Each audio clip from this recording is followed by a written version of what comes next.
Hey everyone, Tactics here. In this video, I'll be walking you through everything you need to know about Dragonflight Season 4, including all of the major changes to the original 8 Dragonflight dungeons, how Dinar acquisition for buying raid gear is going to work, as well as significant adjustments to the Mythic Plus system as a whole, all in one quick video. So make sure you're subscribed to the channel, strap in, and let's get started with a shift in key level difficulty, not just for Season 4 specifically, but also moving forward into the War Within. Essentially, some of the lower difficulties are basically moving up a tier. Normal is going to stay as is, but heroic is becoming more like mythic zeros, including how it's rewarding gears. It's going to reward similar to mythic zeros, whereas mythic zeros are actually being tuned and rewarding gear according to plus 10s in season 3. So a significant increase in what they're rewarding. In terms of actual mythic plus dungeons, that means that a plus 2 is now equivalent to what a plus 11 was in season 3, and so your keystone hero or portal rewards rather are going to be coming in at a plus 10 in season 4 and beyond, as opposed to the plus 20 they happened previously. Goal here is to keep the actual difficulty of those mythic plus keystones equivalent to what they would now be, but basically reducing everything by 10, giving players a affixless untimed source of a little bit better gear, and they're going to be aiming to tune that towards mega dungeon difficulty, so a bit harder than it was previously. Because of this significant change to mythic plus keys and keystone levels, everyone is going to start season 4 with a plus 2 key no matter what you did previously. Now, since we did touch on the mega dungeon, this is still actually going to be available outside of the mythic plus dungeon rotation. It'll drop champion track gear baseline, and you'll also be able to get a hero track item if you complete it on hard mode. So there is still a reason to be doing that on a weekly basis. Of course, it is a weekly lockout there to get that gear. Shifting to the new Dinar currency, the antique bronze Boullions, we finally know how you're going to acquire them. Similar to Shadowlands, you'll get them by defeating awakened bosses. This will work on any difficulty, including LFR if you're not a big raider. But unlike in Shadowlands, you'll be getting one of these per week, with catch-up implemented from the start. In case you miss a week or two, you can always get more than one in those weeks. Now, keep in mind that the gear you are buying outside of the transmog options are going to cost you 2 of these Boullions, so it'll take you 2 weeks to get each item. However, there's no cap. Like Shadowlands had a cap of 3, this is uncapped, so the longer the season goes, the more items you'll be able to buy on a week-to-week basis, and this includes things like those legendary upgrades. In terms of the raids themselves, it looks like the rotation is going to stay like it was in Shadowlands. So it's going to start with Vault of the Incarnates in the first week, Aberrus week 2, Amir Drasil week 3. It'll do that rotation once more, and then on week 7, all 3 raids are going to be awakened and opened until the end of the expansion. You'll also be getting a rep bonus to various Dragonflight factions when their designated raid is awakened. So if you're trying to get your renown up at the end of the expansion, you've got something to look forward to as well. There's going to be rewards for clearing all the awakened raids, again with the Voyaging Wilderling mount for normal, the Awakened Hero title for heroic, and portals to each of the 3 raids for mythic. Of course, there are also rewards for the mythic plus season as well. That's the Infinite Armoredon, which actually looks pretty cool for KSM, the Draconic title for Keystone Hero, and the Draconic Hero title for the top 0.1% of key pushers. From there, let's talk about the major tuning adjustments that are coming in the 8 Dragonflight dungeons, because we've seen a bit of changes in quite a few of them. I'm not going to go super in depth here on the dungeons themselves, but if you want more info, I've got refresher guides out on my channel, as well as a pug-friendly route video and a trash ability spreadsheet, which I'll link all of those down in the description below. Starting with Algeth'ar Academy, there was tuning to 2 of the harder bosses and 1 of the easier ones, actually. So Kroth saw some damage reduction on that peck, so tanks are going to be very, very happy about that. And also the amount of swirlies is going to be reduced as well. Veximus saw some nerfs to the Mana Bomb and the Corrupted Mana, and those are definitely 2 of the more dangerous bosses in this dungeon. Alternatively, Echo of Dorgos, the final boss, actually got a bit of a buff, so she gained a new ability in Unleash Energy, which she seemed to only be casting on pull on PTR. Maybe that's a mistake, but basically she just spawns 2 arcane rifts and does a big party hit off the top of the fight, so something to be aware of there. Some trash also got adjusted, so Arcane Rain is just gone. They just removed that ability. Mystic Blast, a pretty important interrupt before, is now only a stop. You can't kick it anymore.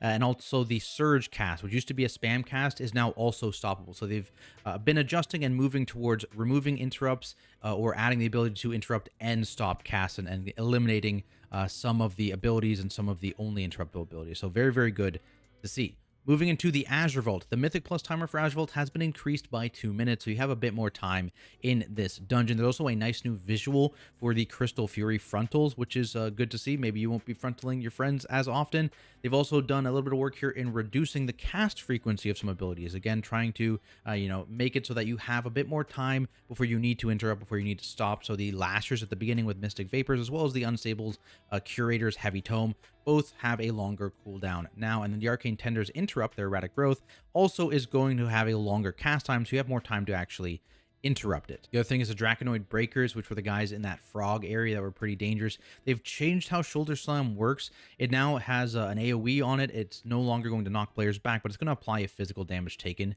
increase and have a longer cooldown. So again, something to just be aware of, especially in combination with its AoE roar. In terms of bosses, tanks need to be aware on Laymore, because that frontal that you're using to kill flowers now follows you, so you can't avoid that damage. You need to make sure you're ready for that. Azure Blade caught a nerf. It's now going to be ticking in the intermission phase every 2.5 seconds instead of every 2 seconds, so it's pretty significant there. And Umbral Skull caught a buff as well, actually, and a nerf, kind of a mix. So that slow, that oppressive miasma stacking slow movement is gone. Thank you. No longer have to deal with that. But now when the crystals spawn, the large crystal, the hardened one, is going to have a shield on it that does very heavy ticking damage. So you're going to now want to hard focus that specific crystal to get it down and get rid of that damage. And the vortexes also have a larger movement radius than they did at the end of season 1. So you're going to probably need to end up moving a little less often because their radius is so wide, but you're still going to need to move eventually. Brackenhide Hollow saw some significant adjustments, mostly trying to make the left side more feasible. I don't think it really worked, but let's go into it. So Withering, the disease dot, no longer stacks. It's now basically just a bigger dot, so it's like a 10% haste reduction, move speed reduction, instead of like a 2-1 that stacks. They also did a lot of pruning of abilities in this dungeon, so the Bloody Bite is like gone from the first 70% of the dungeon. Any of those mobs that used to Bloody Bite at the beginning don't anymore. The Decay Totem from the Rot Singers is gone as well, so it's not going to be buffing the Mystics and giving them a new ability. They just do their one ability. They've made an effort to make Stink Breath more playable, so you can actually dodge his frontal now. The Oaks, though, you can't interrupt their frontal in the second area, so you're going to want to make sure you are avoiding their frontal, as well as significant nerfs to Bone Bolt, as well as the first boss. So maybe that's hopefully a bit easier, less damage and overall intake across the board there on that first boss fight. Halls of Infusion probably saw the most changes and most significant changes out of any of these dungeons, so I'm thinking a lot of people are going to like this dungeon a lot more in this season. First off, there's a new checkpoint in the dungeon once you defeat the Gulping Goliath, so you'll be able to just spawn in right there. They've also made the tsunami waves at the end of the dungeon in that gauntlet much easier to avoid. And speaking of that tsunami boss, he now has Castaway Cast only at 60% health, so he only has one intermission in the entire boss fight at 60% health, so that's very, very big there. Other than that, they've pruned some more abilities. So the Gale Singer, it had a couple abilities previously in like a kick and another thunderstorm. It's now got one ability that is stoppable. In Thunderstrike, it's a high priority stop, by the way. Cover that in the Halls of Infusion guide, but good changes overall there. We saw nerfs to the containment beam on the orb, so they're not going to be as scary as they were previously, and just a bunch of visual updates. I think some to the ice boss, some to the Rumbling Earth animation, stuff like that, just to make things, and the first boss as well, to make things again more visually clear, which they're doing in a lot of dungeons actually. So very hats off to them. That's always a good thing to see. Now Neltharus saw some significant nerfs to the chains in this dungeon, so they're now only one-time use per chain, and when they actually detonate, they're a 5-second debuff that stuns and applies a 50% damage amp for the duration. So fairly weak, still useful, but definitely nowhere near the power they were back in season 2. Chargath also got adjusted. Supposedly, grounding chains are now fixed if players die with them, so that'll help a lot of pug groups. And also Fiery Focus, the channel in that phase doesn't have the AoE around him, so melee is okay. But tanks, it's now basically full channeling into you, so be aware, you're going to need to actually defensive that portion of the boss fight now. And then for the last boss, they actually got rid of the charge item from the Piles of Gold, so a lot of people are not going to be dying from that anymore. And they readjusted the curse to make it stack again, but only last 30 seconds. In case you're missing a curse or spell, you are still actually able to do that without insane amounts of party damage for 5 minutes at a time. Nokhud defensive, again, ability pruning was seen here. I think like some of the frontals like multi-shot and stuff like that. Some storm bolts were removed. Abilities kind of across the board there were removed from certain mobs. But then there was also a pretty significant adjustment to beast callers in the Undead, Tira, and Maruk area, which basically makes them unplayable at higher keys because they put this massive debuff on your tank that lasts forever and amps their damage taken.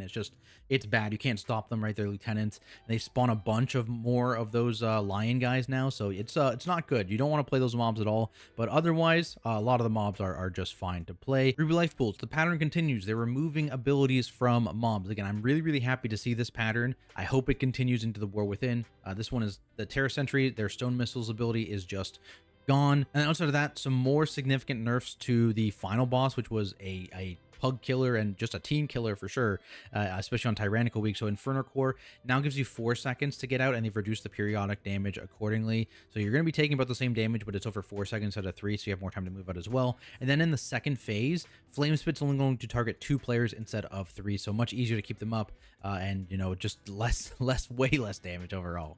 Then we get to Uldaman, and there's a bit of a weird change here. They reduced the timer on Uldaman by a minute. They reduced the timer, so okay, interesting, especially because like it was one of the tighter timers if I remember right in season 2, because you had to pull trash onto every single boss except the last boss in order to actually get this key timed on you know, relatively similar key levels as other keys. So a bit weird there. But moving forward, there's a bunch of adjustments to the dwarves because apparently the fiery surge wasn't actually scaling with key level. So now it's scaling with key level, and then they had to massively nerf it, and they reduced the frequency and stuff like that. Overall, it's pretty similar, just the, you know, smaller radius on things. Boss, it's not too different. It's just they did a bunch of weird scaling stuff behind the scenes to adjust everything. Sentinel Talandris, one of the harder bosses in there, saw some pretty significant nerfs to that Earthen Shards random target bleed. Both the initial damage and the bleed damage was nerfed, so it makes that a little bit easier. Dwarves are still going to be really valuable there, but, you know, a little bit less required. And similarly, Emberon, which was, you know, Mass Spell was hard carrying that boss. They've reduced the duration of that magic dot to 6 seconds from 10 to make that a little bit easier to heal through. And they've also, again, more visual adjustments in this area to make those tornadoes and stuff shooting around just way easier to see. But there we have it, guys. That's all the changes coming in Season 4 of Dragonflight. Hopefully you learned something, and if you did, be sure to leave a like and subscribe for more content like it, including Raid, Mythic Plus, and Tank content coming in the War Within.